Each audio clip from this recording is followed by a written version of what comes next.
62세 선희 씨는 올해 설날도 평소처럼 아들 부부를 집으로 초대했습니다.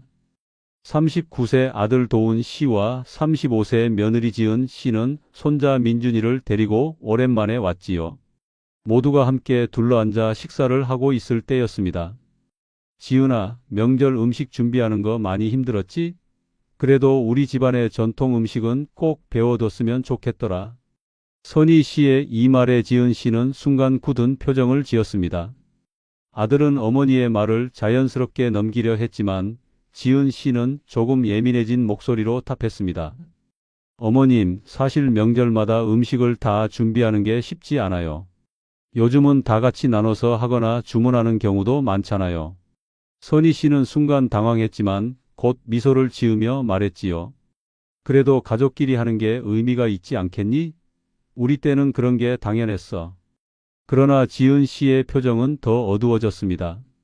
평소에도 명절마다 어머니가 내리던 은근한 기대와 잔소리들이 이번 말을 계기로 터져 나온 듯 했습니다.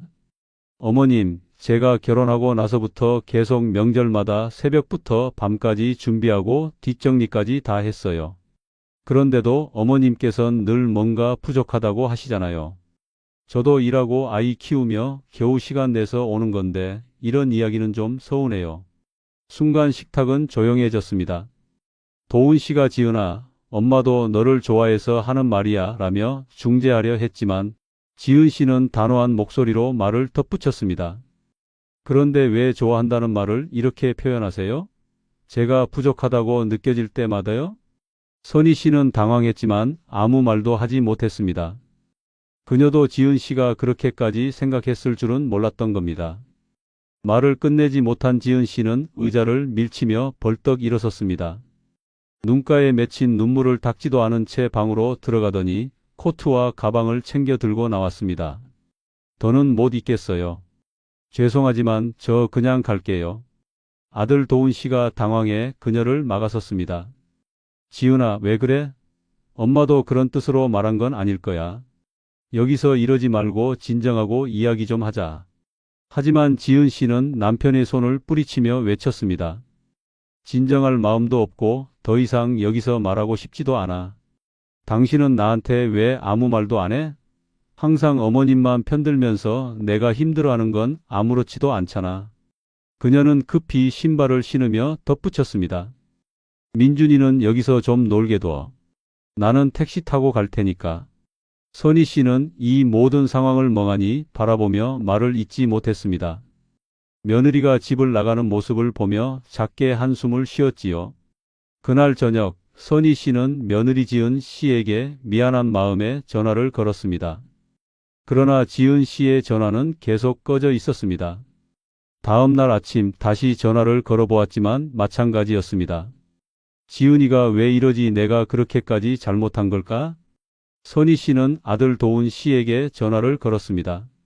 도훈아, 지은이랑 통화 좀 하게 해주면 안 되겠니? 내가 미안하다고 전하고 싶어서 그래. 하지만 도훈 씨는 어색하게 웃으며 답했습니다. 엄마, 지은이가 지금은 엄마 전화를 받기 힘들대. 자기가 너무 예민해져서 아직은 마음 정리가 안 됐다고 하더라고요. 그 말을 들은 선희 씨는 더욱 속이 답답해졌습니다. 내가 뭐 그렇게 큰 잘못을 한 거니? 난 그저 우리 집 전통을 전수하고 싶었던 건데. 요즘 며느리들은 이런 것도 다 잔소리로 받아들이는 건가? 선희 씨는 그렇게 속만 끓이다가 손주 민준이의 얼굴이라도 보고 싶어 동준 씨에게 말을 꺼냈습니다. 도훈아, 민준이만이라도 잠깐 데리고 오면 안 되겠니? 내가 민준이 보려고 명절 음식을 열심히 준비했는데. 그러나 도훈 씨는 멋쩍게 대답했습니다. 엄마, 지은이가 민준이 데려가는 것도 아직은 싫대. 조금만 기다려줘. 내가 중간에서 잘 이야기해 볼게. 그날 이후로도 며느리와의 관계는 쉽게 회복되지 않았습니다. 선희 씨는 자존심을 굽히고 여러 번 전화를 걸어보았지만 지은 씨는 끝내 받지 않았습니다. 내가 먼저 사과할게. 그러니 우리 손주라도 좀 보게 해줘. 며느리와의 거리가 멀어질수록 선희 씨는 속상한 마음에 잠을 이루지 못했습니다. 하지만 마음 한편으로는 지은이가 왜 저렇게까지 화가 났을까? 라는 생각도 들었습니다. 내가 너무 내 방식만 고집했던 걸까? 아니면 요즘 젊은 사람들과는 진짜 생각하는 게 다른 건가? 며느리 지은 씨와의 냉랭한 상황이 이어지던 어느 날, 선희 씨는 오랜만에 동창 모임에 나가기로 했습니다. 늘 활기찬 친구들의 얼굴을 보면 기분도 나아질 것 같았습니다. 밥상을 함께 둘러앉은 자리에서 친구들이 하나둘씩 요즘 일상을 털어놓기 시작했습니다. 선희 씨도 그동안 쌓였던 이야기를 꺼내며 며느리에 대한 이야기를 털어놓았습니다. 아니, 며느리가 뭐가 그리 서운했는지 그날 울면서 집을 나가고 그 뒤로는 전화도 받지 않는 거야. 내가 그렇게 큰 잘못을 한 건가 싶어서 속상해 죽겠어. 그러자 친구들이 눈을 휘둥그레 뜨며 말을 이어갔습니다. 아니, 요즘 애들은 정말 싹바가지가 없어. 장모님이 그 정도 말도 못해? 며느리가 뭘 그렇게 대단하다고 시어머니한테 전화도 안 받는다니. 맞아, 맞아. 우리 때는 시어머니가 뭐라 하시면 그냥 예, 예 하고 넘겼지. 요즘 며느리들은 어른 대접을 몰라. 나 같으면 진작에 손주고 뭐고 관심 끊었어. 며느리가 먼저 와서 사과를 해야지. 선희 씨는 친구들의 말에 고개를 끄덕이면서도 마음 한구석이 무거웠습니다. 그치? 나도 그냥 손주 한번 보겠다고 참고 또 참고 넘긴 건데 이렇게까지 거리를 둘 줄은 몰랐어. 며느리 지은 씨와의 연락이 완전히 끊긴 지 몇 주가 지난 어느 날 선희 씨는 뜻밖의 전화를 받았습니다. 전화를 건 사람은 다름 아닌 며느리 지은 씨였습니다. 어머님, 저예요. 지은이에요. 선희 씨는 깜짝 놀라며 전화를 받았습니다. 그래, 지은아. 오랜만이다. 내 목소리 들으니 반갑다. 하지만 지은 씨의 목소리는 차갑고 단호했습니다. 어머님, 이번에 제가 연락한 건 민준이 때문이에요. 어머님께 한 가지 분명히 말씀드리고 싶어서요. 순간 선희 씨의 가슴이 철렁 내려앉았습니다. 무슨 말인데 그러니? 민준이가 무슨 문제라도 있니? 지은 씨는 짧은 한숨을 쉬며 말을 이었습니다. 앞으로 민준이를 보시겠다는 생각은 하지 않으셨으면 좋겠어요. 어머님과 저희 가족이 더 이상 가까이 지내는 건 어려울 것 같아요. 그 말을 듣자 선희 씨는 머릿속이 하얘졌습니다. 지은아, 그게 무슨 말이야? 민준이는 내 손주인데 내가 손주를 못 보게 한다니 그게 말이 되니? 하지만 지은 씨는 목소리를 더 낮추며 말을 이었습니다. 어머님, 저는 그동안 정말 참고 또 참았어요. 어머님께 인정받고 싶어서 노력도 했고요. 하지만 매번 서운한 말만 들으면서 제가 여기서 뭘 더 해야 하는지 모르겠어요. 이제는 저와 우리 가족이 편안하게 살고 싶어요. 선희 씨는 며느리의 말을 도저히 믿을 수 없었습니다. 지은아, 내가 그 정도로 너한테 잘못했니? 민준이까지 끊어내겠다고 할 만큼? 지은 씨는 말끝을 흐리며 답했습니다. 그동안 어머님께서 저한테 하신 말씀들이 다 쌓여서 그런 거예요. 지금은 더 이상 참고 싶지 않아요. 저도 지쳤고 제가 지키고 싶은 건 제 가정이에요. 어머님도 이해해 주셨으면 좋겠어요. 그렇게 통화가 끝난 뒤 선희 씨는 멍한 상태로 한참을 앉아 있었습니다. 눈앞에 손주 민준이의 웃는 얼굴이 떠올랐고 속이 상해서 눈물이 나기 시작했지요. 내가 왜 이렇게까지 된 걸까? 정말 내가 다 잘못한 걸까? 며느리 지은 씨와의 통화 후 며칠 동안 선희 씨는 멍한 상태로 지냈습니다. 손주 민준이의 환한 웃음이 떠오를 때마다 가슴이 먹먹해졌고 대체 무엇이 이렇게까지 상황을 악화시켰는지 곱씹어 보았습니다. 그러다 문득 오래전 있었던 일이 떠올랐습니다. 몇 년 전 도훈 씨 부부가 첫 집을 장만하려 할 때였습니다. 지은 씨는 선희 씨에게 조심스레 부탁을 했지요. 어머님, 사실 저희가 집을 알아보는 중인데 대출만으로는 좀 부족할 것 같아요. 혹시 어머님께서 조금이라도 도와주실 수 있을까요? 당시 선희 씨는 노후 자금으로 마련해 둔 돈이 있었지만 그 돈을 내놓기가 쉽지 않았습니다. 미안하다, 지은아. 엄마도 가진 게 많지 않아서 그 정도 큰 돈은 어렵겠구나. 그래도 너희가 계획 잘 세우면 충분히 할 수 있을 거야. 지은 씨는 그 말을 듣고 억지로 미소 지으며 고개를 끄덕였지만 표정은 실망으로 가득했습니다. 그 후로 지은 씨는 대출을 늘려 집을 장만했지만 선희 씨는 며느리의 태도가 미묘하게 바뀌었다는 걸 느꼈습니다. 며느리의 말과 과거의 기억이 뒤엉킨 선희 씨는 아들 도훈 씨를 불러 상황을 물어보기로 했습니다. 도훈아, 솔직히 말해봐. 혹시 내 엄마가 뭔가 크게 잘못한 게 있었니? 지은이가 왜 저렇게까지 화가 난 건지 도무지 모르겠다. 도훈 씨는 난처한 표정을 지으며 조심스럽게 말했습니다. 엄마, 지은이가 그때 집 살 때 도움 못 받은 거 아직도 서운해하는 건 사실이야. 며느리 지은 씨와 연락을 시도하던 끝에 선희 씨는 직접 집으로 찾아가기로 결심했습니다. 며느리의 냉랭한 태도에도 불구하고 손주 민준이라도 볼 수 있기를 간절히 바랐습니다. 지은 씨의 집 문을 두드리자 지은 씨는 예상치 못한 듯 당황한 얼굴로 문을 열었습니다. 어머님, 여기까지 왜 오셨어요? 선희 씨는 울컥하는 감정을 억누르며 침착하게 말했습니다. 지은아, 내가 할 말이 있어서 왔다. 대체 왜 그렇게까지 화가 난 건지 솔직히 말해주면 좋겠구나. 지은 씨는 한숨을 내쉬며 선희 씨를 집 안으로 들였습니다.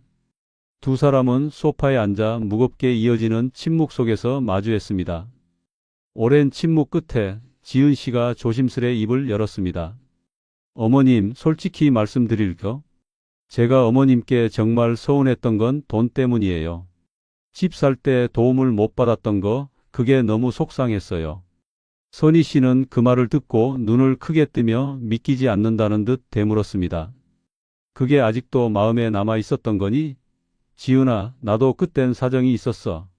내 노후 자금을 어떻게든 지키려고 한 거였지 너희를 돕고 싶지 않아서가 아니었어. 지은 씨는 눈물을 글썽이며 감정을 폭발시켰습니다. 알아요. 어머님 사정도 이해해요. 하지만 그때 어머님이 안 된다고 하실 때 너무 단호했어요. 제가 그렇게 간절히 부탁했는데 어머님은 우리를 신경도 안 쓰는 것처럼 보였다고요? 그러면서 도훈 씨만 계속 감싸고 저한테는 늘 부족하다는 식으로 말씀하셨잖아요. 지은 씨의 울먹이는 목소리를 들으며 선희 씨는 점점 더 화가 치밀어 올랐습니다. 그래서 내가 지금 손주까지 안 보여주겠다고 하는 거야? 결국 돈이 문제였다는 거야?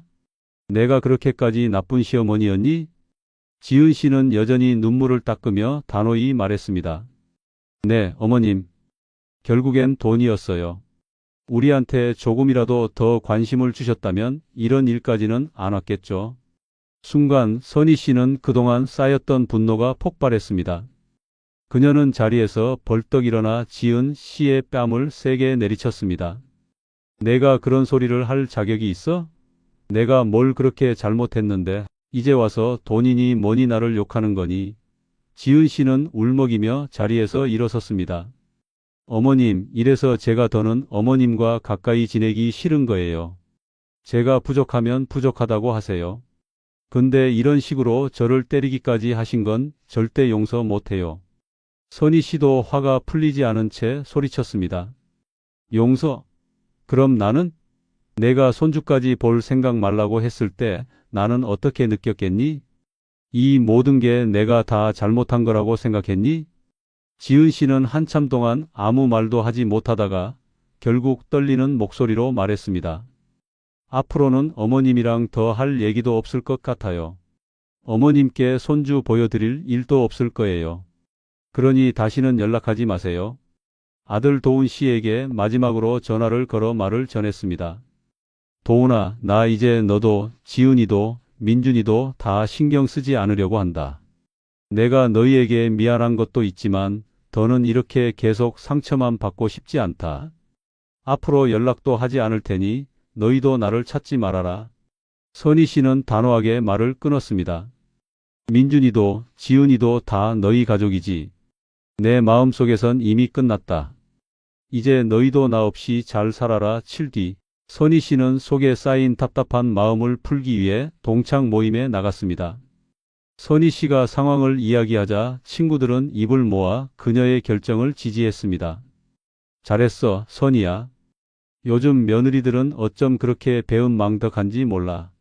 우리가 뭘 그렇게 잘못했다고 손주도 못 보게 하고 난리야? 맞아. 아들 부부가 어머니를 존중하지 않으면 그냥 모른 척하고 살아야 돼. 자꾸 신경 쓰면 너만 힘들어. 자식도 때론 끊을 줄 알아야 한다고. 너 그렇게까지 참고 살아왔으면 이제 너 자신을 돌봐야지. 여러분, 사연 속 선희 씨처럼 며느리와의 갈등이나 가족 간의 서운함으로 힘든 상황을 겪어본 적 있으신가요? 가족이라서 더 기대하게 되고 그래서 더 큰 상처를 받게 되는 게 아닐까 싶습니다. 하지만 때론 선희 씨처럼 놓아버리는 것도 자신을 위한 방법일 수 있겠죠. 구독자 여러분은 이런 상황에서 어떻게 하셨을지 궁금합니다. 여러분이라면 선희 씨의 선택을 이해하시겠나요? 아니면 다른 방법으로 해결하셨을까요? 댓글로 여러분의 생각과 경험을 나눠주세요. 오늘의 사연을 듣고 많은 분들이 공감과 위로를 받을 수 있길 바랍니다. 다음 시간에도 더 흥미롭고 가슴 찡한 사연으로 돌아올게요.